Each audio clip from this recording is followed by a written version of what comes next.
Hello, everyone, and welcome back to Traditionally Speaking. Well, it's a treat for Joe and I today as we have one of the great quintessential symbols of Christmas, the one thing that makes everyone's festive season, the Christmas tree, as the subject of this particular podcast. And anybody that has any question about Christmas trees, I'll tell you what, the more we research this, Tom and I both found out that the more we researched it, the more elusive some of the traditions became, and also how far back they went. So this is going to be a fun one to talk about. Absolutely. I mean, it's one of those traditions that goes back so far. You really have to go into ancient antiquity and the ancient Egyptians, the Romans, and the celebration of the evergreen as the triumph of fertility and life in the middle of winter as being something that people brought into their homes. So, I mean, it actually predates most of the traditional Christmas conventions by some centuries. Yeah, it's absolutely well before Christianity. I mean, it was celebrated during Saturnalia.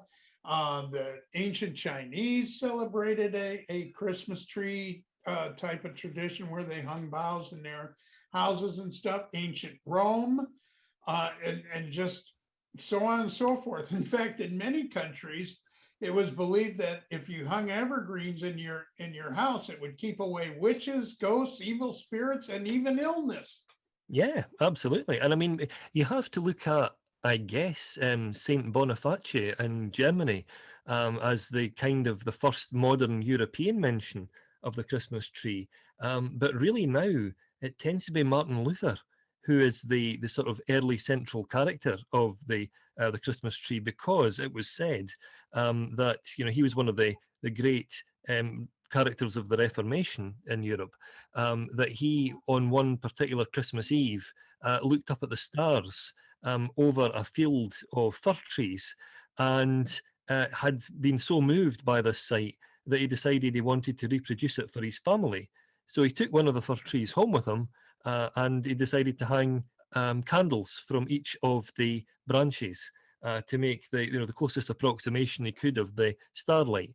And they reckon that is where the modern German tradition started. Exactly. And as you mentioned, he was in Germany at the time, and that's, how that actually began in Germany. And then, of course, as with many of our other traditions, as we've spoken about on Traditionally Speaking, Germany has provided a lot of traditions to the rest of Europe and, of course, America. So, and in fact, the very first Christmas trees to start appearing in America came out of the German settlers that were in Pennsylvania during the 1830s. So again, this was one of the traditions that they brought over from their country and started doing in the United States. Yeah, I mean, that's one of the great things, isn't it, really, about the 19th century and the way that it really popularized the Christmas tree was that, popular culture would have us believe it was Queen Victoria and Prince Albert that popularized it. And of course, that is true. They did popularize it. But as a tradition, it actually predated them by some decades because Queen Charlotte, who was the wife of King George III, she had a series of Christmas decorations in 1800 for young visitors. And it was very much because she had a German cultural connection. It was very much something that she had brought there from her youth. By the time you get to the time of Queen Victoria, according to her diaries in youth, she had a Christmas tree put into her private quarters every Christmas. So really, by the time she got to being married to Prince Albert and being the monarch herself, yeah, it was something that had actually become quite a tradition amongst the nobility and the royal families in old Europe. And even prior to her coming to power and increasing the tradition, I mean, the Congress in Vienna put up a Christmas tree in 1814 in their chambers. And you can even go all the way back to 1576 in Alsace, France. Well, it was Alsace, Germany at the time, but now it's Alsace, France. and they were putting Christmas trees up in their houses back then. So again, just depending on where you were in Europe, it kind of depends when they started it. But yeah, absolutely, Victoria and Albert definitely made it a popular tradition in the 1840s. So, and especially once they were sketched in the London News, with their children standing around a Christmas tree, boy, I'll tell you, then it became fashionable, not only in Britain, but of course, the East Coast American Society. It's like, oh, well, if Victoria, has a Christmas tree, we should. So, Yeah, it's absolutely true. And it's one of those things. I mean, once Christmas conventions got into the hands of people like Charles Dickens, who were obviously very prominent cultural figures of their time, they started to spread. And wherever Charles Dickens stories were read, these were the kind of conventions that people were finding out about. So from that point of view, it's really very exciting because you start to see it spread all around the world at that point. You have, as you mentioned, the east coast of America, which up to that point actually had been fairly resistant to the Christmas tree as a Christmas symbol. And then suddenly all of it, it just becomes something that everyone has. It becomes really popular and it starts to spread, even to the upper echelons of the White House. well, and it was also interesting is, by the 1890s, we were getting Christmas ornaments in the US from Germany to hang on the trees. And what's fun is Europeans mostly used smaller trees, about around 4.5 feet in height. Meanwhile, the Americans, we always have to do things bigger, had their trees going from floor to ceiling. So, Mm. so they needed all these different ornaments, and they just kept pulling them over from Germany. And then, where a lot of the German American sects originally were using the apples and decorated popcorn and nuts and marzipan cookies and things like that. So yeah, so even the ornaments and the lights and different things, and of course, once electricity started, that really, yeah, if you'll excuse the expression, lit up the Christmas lights on trees. So Yeah, and I mean that goes all the way back to the Moravian Church because they were the first people to have Christmas trees with various different ornamentation, often in the build up to Advent. But before even that, you had the tradition of putting an angel or a star at the top of your tree, and it's interesting that that's a convention that has continued. yeah, and even in Russia, where they obviously weren't after the October Revolution, they didn't hang Christmas trees. They put up New Year's trees, and they even put a star on that, but it wasn't the Star of Bethlehem. It was the Red Star of Russia. So, Hmm. so even countries that tried to kind of squash or put down the Christian bent on these things, it still took a life of its own and continued because it was so popular with everybody. Yeah, and I think it's one of those traditions now that has become all encompassing because, right across all the different Christian denominations, even the Vatican now have a Christmas tree. I think since 1982, that convention has started there too. So it's nice that it's actually something that everyone can agree on as being a very hopeful symbol. And certainly it's become a tradition throughout, well, certainly the United States and most of Europe.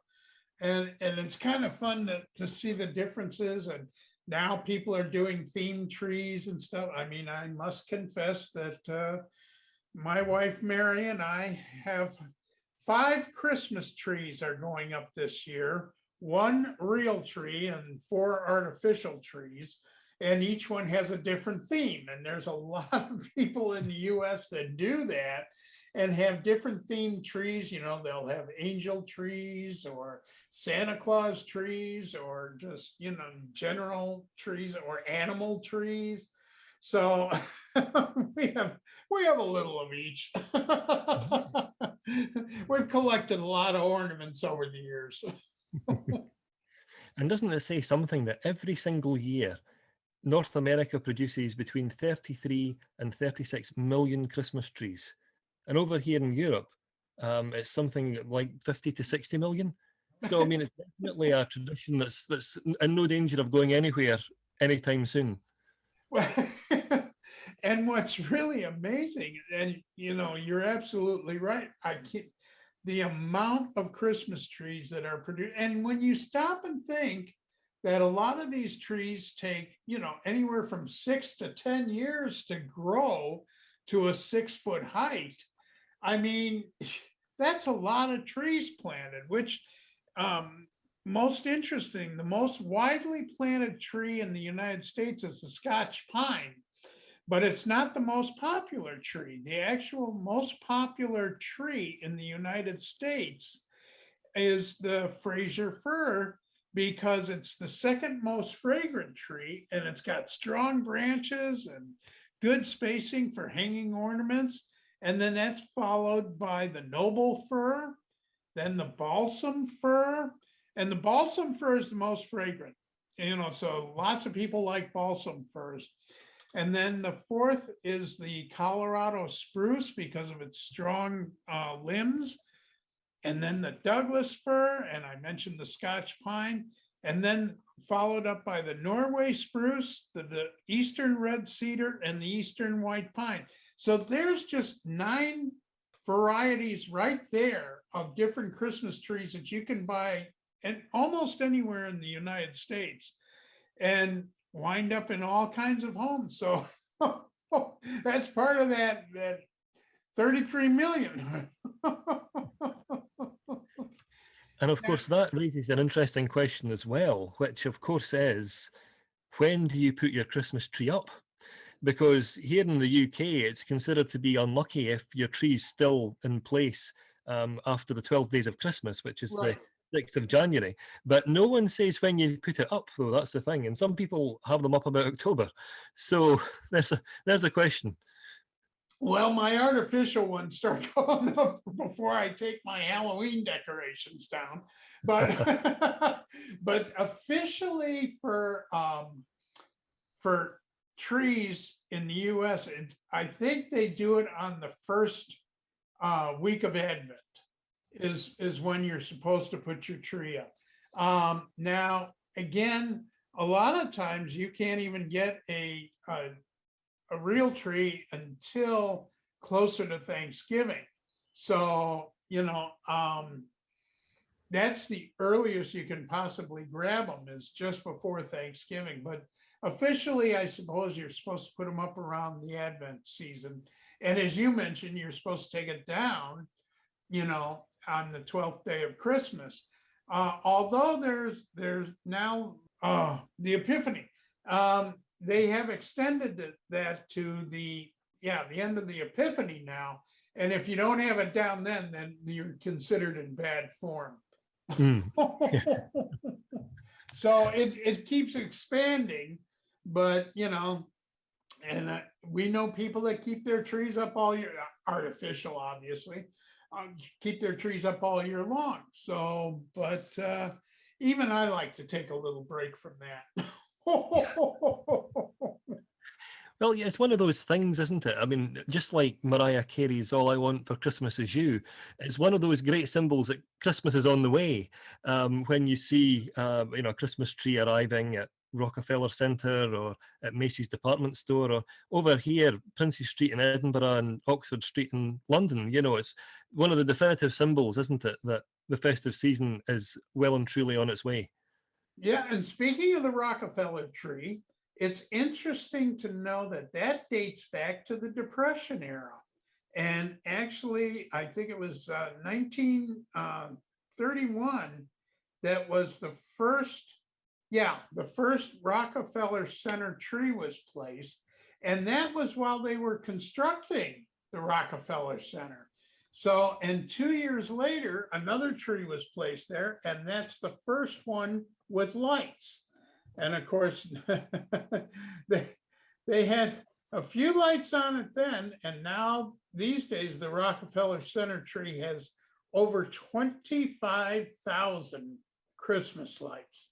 And Mm. it's just one of the most spectacular things. If you ever get the chance, put that on your bucket list because it is a sight to see. To get to the Rockefeller Center around Christmas and see the beautiful trees they have there. It's just incredible.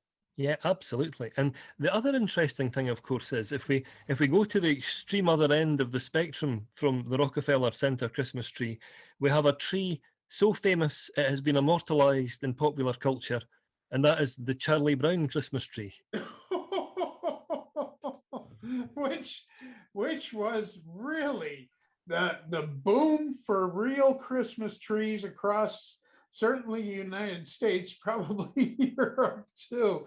But yeah, absolutely. That movie had such an impact on Christmas trees. It wasn't funny. And of course, that came out in 1965. And and it pretty much sounded the death knell for aluminum trees. So because it in the movie The Charlie Brown Christmas, it kind of made the aluminum tree as the evil symbol of commercializing Christmas. And so people started to frown on aluminum trees after that. Yeah, and isn't it quite something that all these decades after the event, and obviously Charles Schultz hasn't been with us for 22 years now, but everyone immediately knows what you mean when you mention a Charlie Brown Christmas tree. Oh, you know exactly. It's like, oh boy, you got a Charlie Brown Christmas tree, didn't you? You know, yeah, it doesn't look quite right like a normal Christmas tree. Yeah. And it's kind of interesting. So, Yeah. but that's had a major effect and continues to today. I keep thinking that real trees are going to fade from existence, but no, even with all the artificial trees out, they just keep selling, tree lot after tree lot out here. So Mm. do you guys do tree lots in Scotland? Yeah, absolutely. There's one quite near here, actually, just outside of Perth. And they're quite something to see, when you can see these fir trees disappearing off into the distance. Because I don't think there's anything that makes people feel more Christmassy than, a field full of fir trees just waiting there looking for a home. Well, and I'll tell you, nothing smells better than a Christmas tree in your Mm. home. I mean, if that doesn't lighten your mood and make you feel better, then you have serious issues. Well, I think it says everything, doesn't it? That Yankee Candles, I mean, one of their most popular ranges are Christmas tree scented candles, because, just one scent of it will take you right back to those childhood Christmas memories. Isn't that amazing?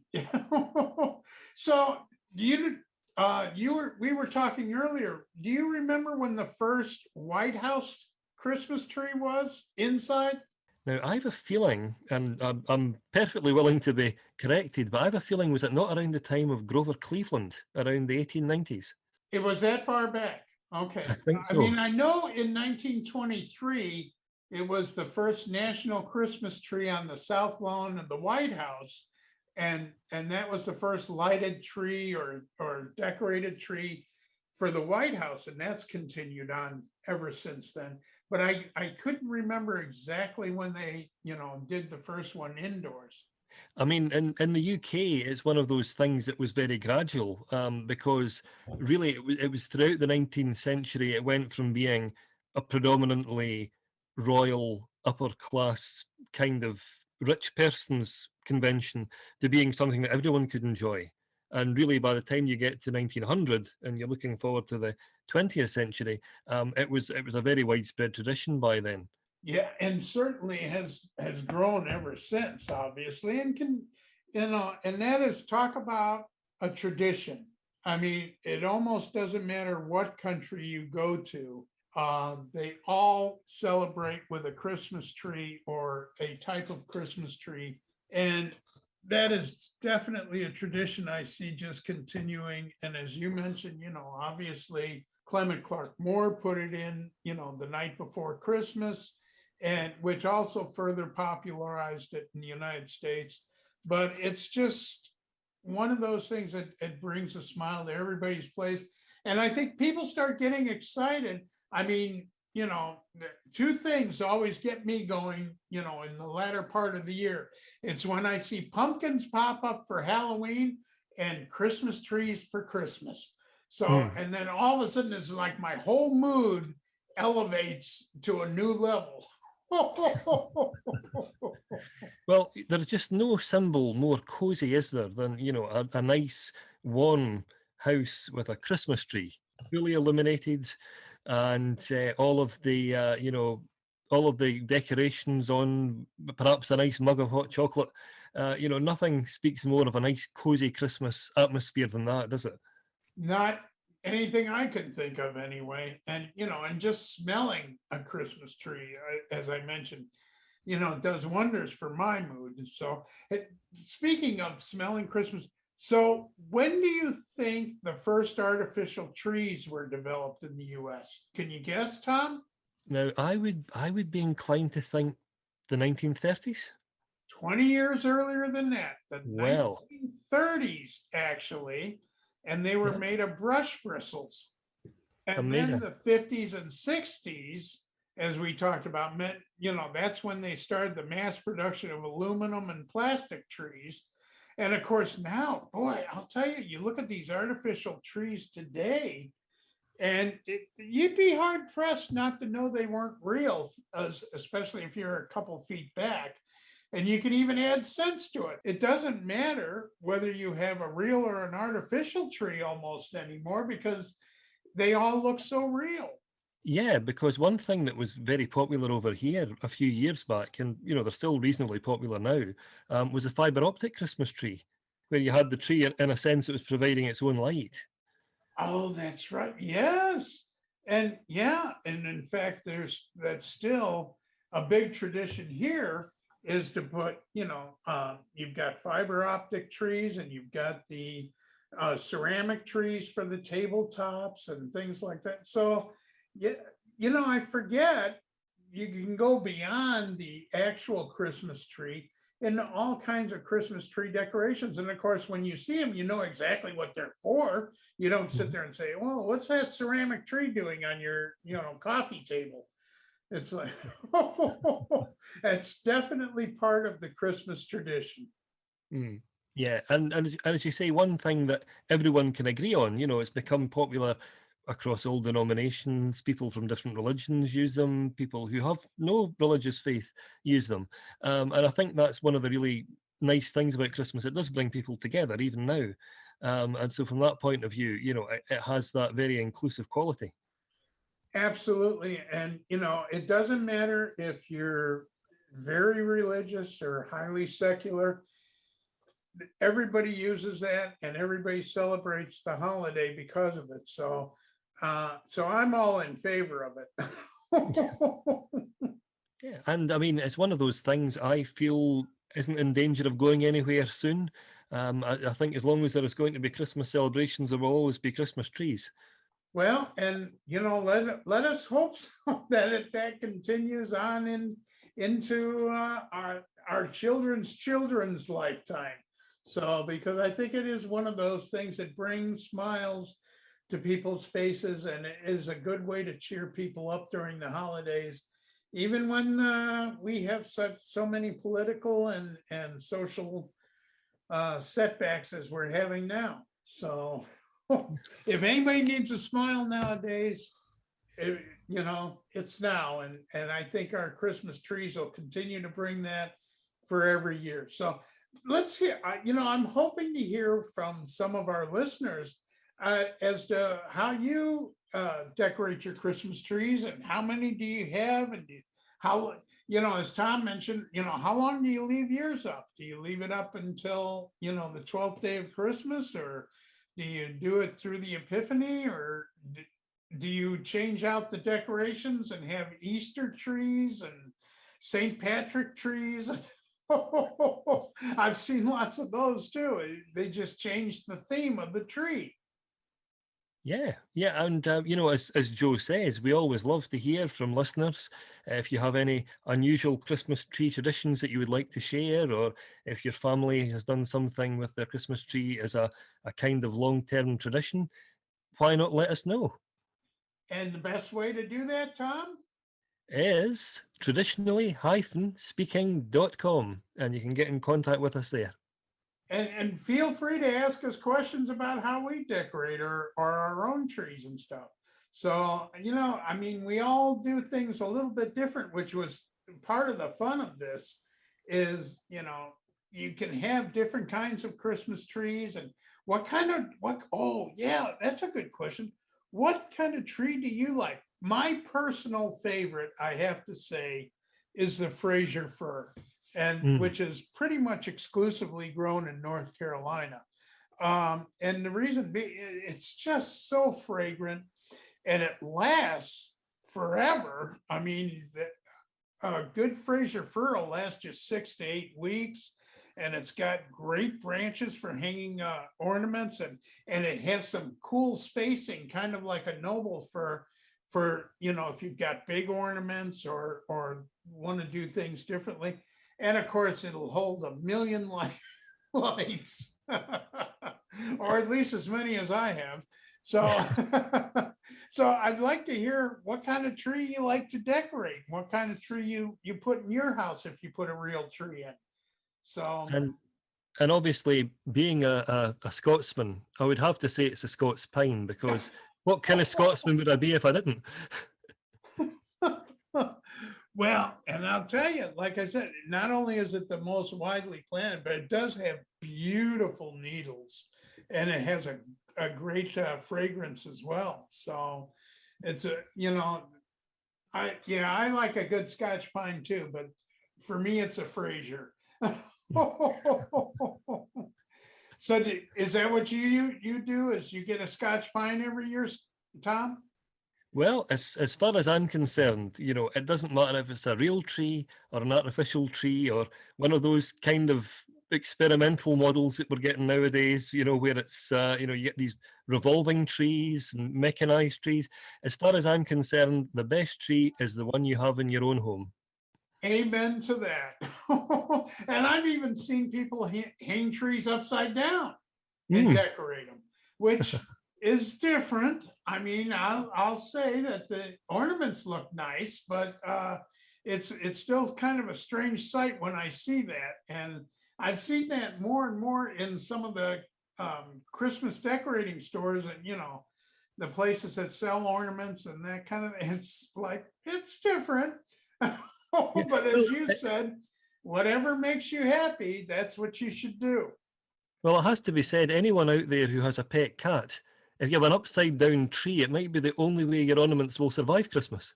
Oh, good point. I'm blessed. Our Smokey is a very good cat. He doesn't bother any of the ornaments or lights or anything, or the tree itself.